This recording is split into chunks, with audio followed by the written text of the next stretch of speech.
ಜಿಂಕೆ ಇವೆಲ್ಲ ತಲೆ ಬಗ್ಗಿಸಿ ಹುಲ್ಲು ತಿಂತಾ ಇರ್ತವೆ. ಪಕ್ಷಿಗಳು ಮರದ ಮೇಲೆ ಕೂತ್ಕೊಂಡು ಹಣ್ಣು ತಿಂತಾ ಇರ್ತವೆ.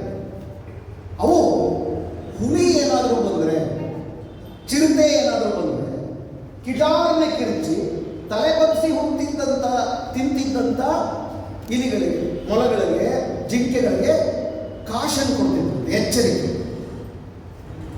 ಅಂದರೆ ಅವ್ರನ್ನ ಮರದ ಮೇಲೆ ಇಟ್ಟಿರೋದು ಏನಕ್ಕಪ್ಪ ಅಂತಂದರೆ ನಮ್ಮ ಶತ್ರುವನ್ನ ನೋಡಿ ನಮ್ಗೆ ಹೇಳಿ. ಆದರೆ ಮನುಷ್ಯ ಸಮಾಜದಲ್ಲಿ ಈ ದೇಶದ ರಾಜಕಾರಣಿಗಳನ್ನ, ಬುದ್ಧಿಜೀವಿಗಳನ್ನ ನಾವು ತಲೆ ಮೇಲೆ ಎತ್ತಿಟ್ಕೊಂಡಿದ್ದೀವಿ. ಶತ್ರುಗಳು ಬಂದರೆ ನಮ್ಗೆ ಹೇಳ್ರಪ್ಪ ಅಂತ.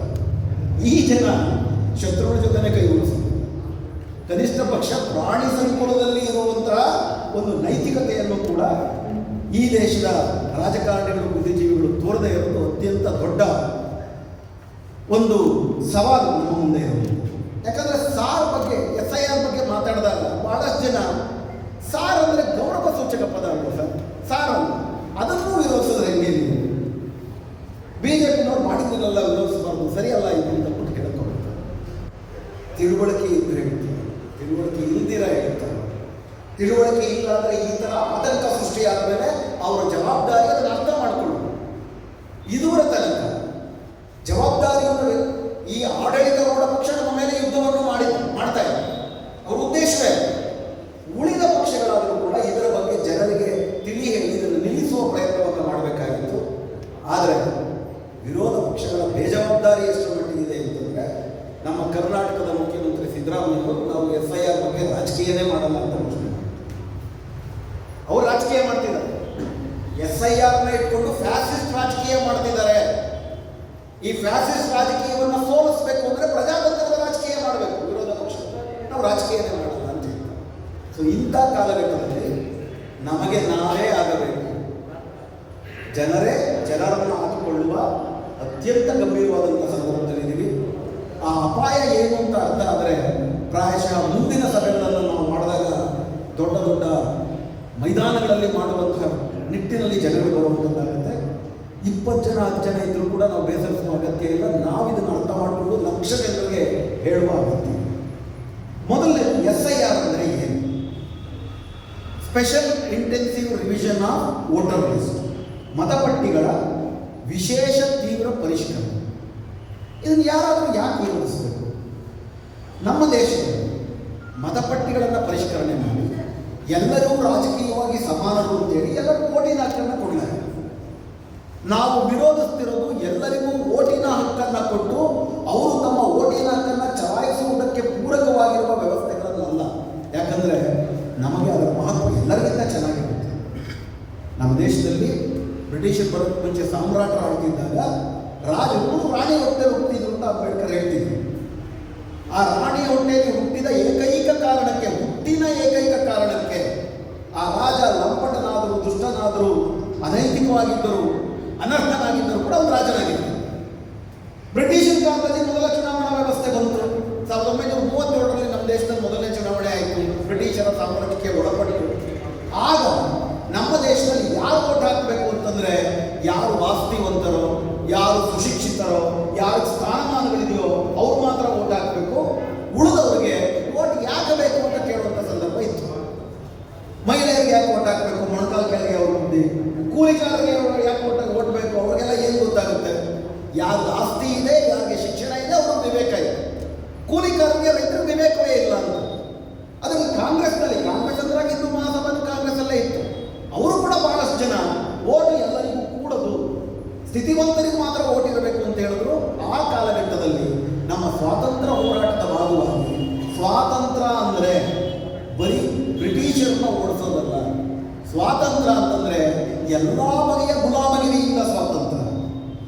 ಅದರಲ್ಲಿ ಅತ್ಯಂತ ಮುಖ್ಯವಾದದ್ದು ರಾಜಕೀಯ, ಸಾಮಾಜಿಕ, ಆರ್ಥಿಕ ಸ್ವಾತಂತ್ರ್ಯ. ರಾಜಕೀಯ ಸ್ವಾತಂತ್ರ್ಯ ಅಂದರೆ ಪ್ರಧಾನವಾಗಿ ರಾಜಕೀಯ ಸಮಾನತೆ. ನಮ್ಮೆಲ್ಲರಿಗೂ ಕೂಡ ಹುಟ್ಟಿನಿಂದ ನಾನು ಏನೇ ಆಗಿದ್ದರು, ನಾನು ಗಂಡಾಗಿದ್ದರು, ಹೆಣ್ಣಾಗಿದ್ದರು, ದಲಿತ ಆಗಿದ್ದರು, ಬ್ರಾಹ್ಮಣ ಆಗಿದ್ದರು, ಲಿಂಗಾಯತ ಆಗಿದ್ದರು, ಕುರುಬ ಆಗಿದ್ದರು, ಹಿಂದೂ ಆಗಿದ್ದರು, ಮುಸ್ಲಿಂ ಆಗಿದ್ದರು, ಹುಟ್ಟಿನ ಆಧಾರದಲ್ಲಿ ನನ್ನ ಸ್ಥಾನಮಾನ ತೀರ್ಮಾನ ಆಗಬಾರದು. ಹುಟ್ಟಿನಿಂದ ನಾವೆಲ್ಲರೂ ಸಮಾನತೆ. ಹುಟ್ಟನ್ನು ಆಧರಿಸಿ ತಾರತಮ್ಯ ಮಾಡಬಾರ್ದು. ಯಾಕಂದರೆ ನಾವು ಯಾವ ಅಪ್ಲಿಕೇಶನ್ ಹಾಕಿ ಹುಟ್ಟೋದಿಲ್ಲ. ನಮ್ಮ ಬೆಂಗಳೂರಿನ ಆಟೋಗಳಲ್ಲಿ ಬರೆದಿರ್ತಾರೆ ಹಿಂಗಡೆ ಹುಟ್ಟು ಉಚಿತ, ಸಾವು ಖಚಿತ, ಪ್ರೀತಿ ಶಾಶ್ವತ ಅಂತ ಬರೆದಿರ್ತಾರೆ. ಹುಟ್ಟು ಒಂದು ಆಕಸ್ಮಿಕ. ಆ ಹುಟ್ಟಿನ ಆಕಸ್ಮಿಕ ನಮ್ಮ ಬದುಕನ್ನು ನಾವೇನು ತಿಂತೀವಿ, ಏನು ಉಡ್ತೀವಿ, ಏನು ಕೆಲಸ ಮಾಡ್ತೀವಿ, ಏನು ಮಾಡಬಾರ್ದು, ಹೆಂಗೆ ಸಾಯ್ತೀವಿ, ಎಲ್ಲವನ್ನೂ ತೀರ್ಮಾನ ಮಾಡುವಂತಹ ನಮ್ಮ ಸಾಮಾಜಿಕ ವ್ಯವಸ್ಥೆ ಅದೇ ಗುಲಾಮಗಿರಿ. ಬರೀ ಬ್ರಿಟಿಷರ ಗುಲಾಮಗಿರಿ ಅಲ್ಲ, ಅದಕ್ಕೆ ಅಂಬೇಡ್ಕರ್ 2 ಥರ ಗುಲಾಮಗಿರಿ ಇದೆ ಅಂತಂದ್ರು. ಜ್ಯೋತಿಬಾ ಫುಲೆ ಗುಲಾಮಗಿರಿ ಪುಸ್ತಕವೇ ಬರುತ್ತೆ. ಶೇಟ್ಜಿ ಬಡ್ಜಿಗಳ ಗುಲಾಮಗಿರಿ ಏನಿತ್ತು, ಈ ದೇಶದ ಮನುವಾದದ ಬ್ರಾಹ್ಮಣಶಾಹಿಯ ಗುಲಾಮಗಿರಿ ಏನಿತ್ತು, ನಮ್ಮ ಸ್ವಾತಂತ್ರ್ಯ ಹೋರಾಟದ ಅದರಲ್ಲೂ ನಾವು ಯೋಚನೆ ಆಗಬೇಕಾಗುತ್ತೆ. ಹೀಗಾಗಿ ನಮ್ಮ ಸ್ವಾತಂತ್ರ್ಯ ಹೋರಾಟದಲ್ಲಿ ನಾವು ಗಳಿಸಿಕೊಂಡ ಅತಿ ದೊಡ್ಡ ಸಾಧನೆ ಏನಪ್ಪಾ ಅಂತಂದ್ರೆ, ನಮ್ಮ ದೇಶದ ನಾಗರಿಕ ಇತಿಹಾಸದಲ್ಲೇ ಮೊಟ್ಟ ಮೊದಲ ಬಾರಿಗೆ ನಾವೆಲ್ಲರೂ ಸಮಾನರು ಅನ್ನುವಂಥ ಒಂದು ಸಂವಿಧಾನ ಬಂತು. ನಮ್ಮ ದೇಶದ ಇತಿಹಾಸದಲ್ಲಿ ಇರುವೇ ಇಲ್ಲ. ಅಸಮಾನತೆಯೇ ನಮ್ಮ ಬದುಕಿನ ತಿರುಳು. ಮನುವಾದ ಉದ್ದಕ್ಕೂ ಹೇಳಿದೆ 5 ಒಂದೇ ಥರ ಇರುತ್ತೆ ಅಂದರೆ, ಹುಟ್ಟಿನಿಂದ ನಮ್ಗೆ ಏನೇನೋ ಬರುತ್ತೆ, ಅವರು ಆಳಬೇಕು, ಕೆಲವರು ಕೆಲಸ ಮಾಡಬೇಕು. ಈ ಥರದ ಒಂದು ಸಂಪ್ರದಾಯದಲ್ಲಿ ಬದುಕಿದಾಗ ಸ್ವಾತಂತ್ರ್ಯ ಮತ್ತು ಸಂವಿಧಾನ ನಾವೆಲ್ಲರೂ ರಾಜಕೀಯವಾಗಿ ಸಮಾನರು. 1 ಪರ್ಸನ್ 1 ವೋಟ್, 1 ವ್ಯಾಲ್ಯೂ. ಪ್ರತಿಯೊಬ್ಬರಿಗೂ ಒಂದೇ ಮೌಲ್ಯ, 1 ವೋಟಿಗೆ 1 ಮೌಲ್ಯ. ಇದು ಸಾಧನೆ. ಇದನ್ನು ನಾವು ಅರ್ಥ ಮಾಡ್ಕೋಬೇಕು. ಯಾಕಂದ್ರೆ ನಾವೇನು ಕಳ್ಕೊತಿದ್ದೀವಿ ಅಂತ ನಾವು ಅರ್ಥ ಮಾಡ್ಕೋಬೇಕು ಅಂತಂದ್ರೆ, ನಮ್ಗೇನು ಸಂವಿಧಾನ ಕೊಟ್ಟಿತ್ತು ಅಂತ ಮೊದಲು ಅರ್ಥ ಮಾಡ್ಕೋಬೇಕು. ಏನಕ್ಕಾಗಿ ಒಬ್ಬರಿಗೆ 1 ವೋಟು ಮುಖ್ಯ? ಆದಾನಿಗೆ 20 ಲಕ್ಷ ಕೋಟಿ ರೂಪಾಯಿ ಆಸ್ತಿ ಇದೆ, ಅವ್ರಿಗೆ 20 ಲಕ್ಷ ಕೋಟಿ ಆಸ್ತಿ ಇದೆ ಅಂತ ಅವನ 1 ವೋಟಿಗೆ 20 ಲಕ್ಷ ಕೋಟಿ ಮೌಲ್ಯ ಅಲ್ಲ. ಬೋರೇಗೌಡ ಭಿಕ್ಷುಕ, ಅವನಿಗೆ ಆಸ್ತಿನೇ ಇಲ್ಲ ಅನ್ನೋ ಮಾತ್ರಕ್ಕೆ ಅವರ ಓಟು ಶೂನ್ಯ.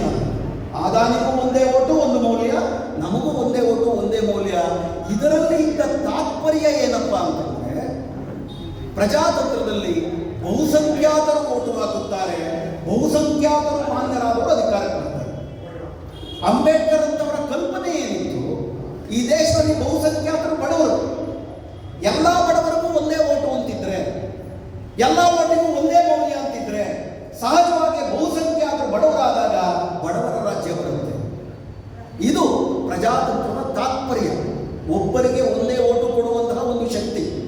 77 ವರ್ಷದಿಂದ ನಮಗೆ ಸಿಗ್ತಾ 2ನೇ ಪ್ರಶ್ನೆ ಮಾತಾಡ. ಆದರೆ ಒಬ್ಬರಿಗೆ 1 ಓಟು, 1 ಓಟಿಗೆ 1 ಮೌಲ್ಯ. ಈ ದೇಶದಲ್ಲಿ 4000 ವರ್ಷದ ನಾಗರಿಕತೆಯಲ್ಲಿ ಯಾವ ಬಗೆಯ ಘನತೆಯ ಬದುಕನ್ನು ಇಲ್ಲದವರಿಗೆ ಒಂದು ರಾಜಕೀಯ ಘನತೆಯನ್ನು ತಂದುಕೊಟ್ಟಂತ ಒಂದು ಮೌಲ್ಯ. ಹೀಗಾಗಿ ನಮ್ಮ ದೇಶದಲ್ಲಿ ಅಂಬೇಡ್ಕರ್ ನೇತೃತ್ವದಲ್ಲಿ ರಚಿಸಲಾದಂಥ ಸಂವಿಧಾನ ಬೇರೆ ಬೇರೆ ದೇಶಗಳಲ್ಲಿ ಸಾಧನೆ ಮಾಡಿದೆ ಅಂತಂದ್ರೆ ಸಾಧನೆ ಮಾಡ್ತಾರೆ. ಮಹಿಳೆಯರಿಗೆ ಬ್ರಿಟನ್ನಲ್ಲಿ ವೋಟಿನ ಹಕ್ಕು ಸಿಕ್ಕಿದ್ದು 1948ರಲ್ಲಿ, ಕರಿಯರಿಗೆ ಅಮೆರಿಕಾದಲ್ಲಿ ವೋಟಿನ ಹಕ್ಕು ಸಿಕ್ಕಿದ್ದು 1967ರಲ್ಲಿ, ಸ್ವಿಟ್ಜರ್ಲ್ಯಾಂಡಲ್ಲಿ ಮಹಿಳೆಯರಿಗೆ ವೋಟಿನ ಸಿಕ್ಕಿದ್ದು 1975. ನಮ್ಮ ದೇಶದಲ್ಲಿ ಮೊದಲ ಚುನಾವಣೆಯಲ್ಲೇ ನಮ್ಮೆಲ್ಲರಿಗೂ ಕೂಡ ಸಮಾನ ವೋಟಿನ ಹಕ್ಕು ಸಿಕ್ತು. ಹೀಗಾಗಿ ಆ ರಾಜಕೀಯ ಸಮಾನತೆ ಎಲ್ಲರಿಗೂ ಸಿಗಬೇಕು ಅನ್ನೋ ಕಾರಣಕ್ಕಾಗಿಯೇ ನಮ್ಮ ಸಂವಿಧಾನದಲ್ಲೇ ಆರ್ಟಿಕಲ್ 324 ಸ್ಪಷ್ಟವಾಗಿ ಮಾಡ್ತಾರೆ. ಅದೇನು ಹೇಳುತ್ತೆ ಆರ್ಟಿಕಲ್ 324? ಸಾಂವಿಧಾನಾತ್ಮಕವಾಗಿಯೇ ಒಂದು ಚುನಾವಣಾ ಆಯೋಗ ರೂಪುಗೊಳ್ಳುತ್ತೆ. ಈ ಚುನಾವಣಾ ಆಯೋಗದ ಪ್ರಧಾನ ಕರ್ತವ್ಯ ಏನು?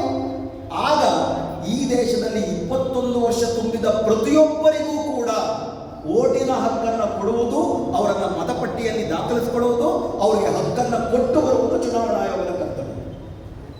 ನಮ್ಗೆ ಓಟ್ ಹಾಕೇ ಗೊತ್ತಿಲ್ಲ ಇತಿಹಾಸದಲ್ಲಿ. 1951ರಲ್ಲಿ ನಮ್ಮ ದೇಶದ ಮೊದಲನೇ ಚುನಾವಣೆ ನಡೀತು. ಸುಕೋಮಲ್ ಸೇನ್ ಅಂತೇಳಿ ಆಗ ಚುನಾವಣಾ ಆಯುಕ್ತರು. 1950ರಲ್ಲೇ ಮೊದಲ ಭಾರತ ಪ್ರಜಾಪ್ರತಿನಿಧಿ ಕಾಯ್ದೆ ಅಂತಾಯಿತು. ಸಂವಿಧಾನ ಮಾಡಿದ ತಕ್ಷಣ ಚುನಾವಣೆ ಆಗಬೇಕಲ್ಲ. 51ರಲ್ಲಿ ಪ್ರಜಾಪ್ರತಿನಿಧಿ ಕಾಯ್ದೆ ಆದಾಗ ಚುನಾವಣಾ ಆಯೋಗಕ್ಕೆ ಇನ್ನೊಂದಷ್ಟು ಹಕ್ಕುಗಳನ್ನು ಕೊಟ್ಟು ಅವರು ಮತಪಟ್ಟಿಯನ್ನು ತಯಾರು ಮಾಡಬೇಕು. ಎಲ್ಲ ಚುನಾವಣಾ ಪಕ್ಷಗಳಿಗೂ ಕೂಡ ಸಮಾನವಾದಂಥ ಭೂಮಿಕೆಯನ್ನು ಕಲ್ಪಿಸಬೇಕು. ಫ್ರೀ ಆ್ಯಂಡ್ ಫೇರ್ ಎಲೆಕ್ಷನ್ನ ಮಾಡುವುದು ಅವರ ಪ್ರಧಾನ ಜವಾಬ್ದಾರಿ. 21 ವರ್ಷ ತುಂಬಿದ ಪ್ರತಿಯೊಬ್ಬರಿಗೂ ಓಟಿಗೆ ಸೇರಿಸಿಕೊಳ್ಳುವುದು ಕರ್ತವ್ಯ. ಇನ್ಕ್ಲೂಷನ್, ಒಳಗೊಳ್ಳುವುದು ತುಂಬ ಮುಖ್ಯವಾದ. ಅದು ಆರ್ಟಿಕಲ್ 324 ಚುನಾವಣಾ ಆಯೋಗಕ್ಕೆ ಕೊಟ್ಟ ಕರ್ತವ್ಯ. ಹೀಗಾಗಿ ನಮ್ಮ ದೇಶದಲ್ಲಿ ಮೊದಲನೇ ಚುನಾವಣೆ ನಡೆದಾಗ 1951ರ ಅಕ್ಟೋಬರಿಂದ 1952ರ ಫೆಬ್ರವರಿ ತನಕ 66 ಹಂತಗಳು ನಡೆಯುತ್ತೆ ಮೊದಲನೇ ಚುನಾವಣೆ. ಯಾಕೆ?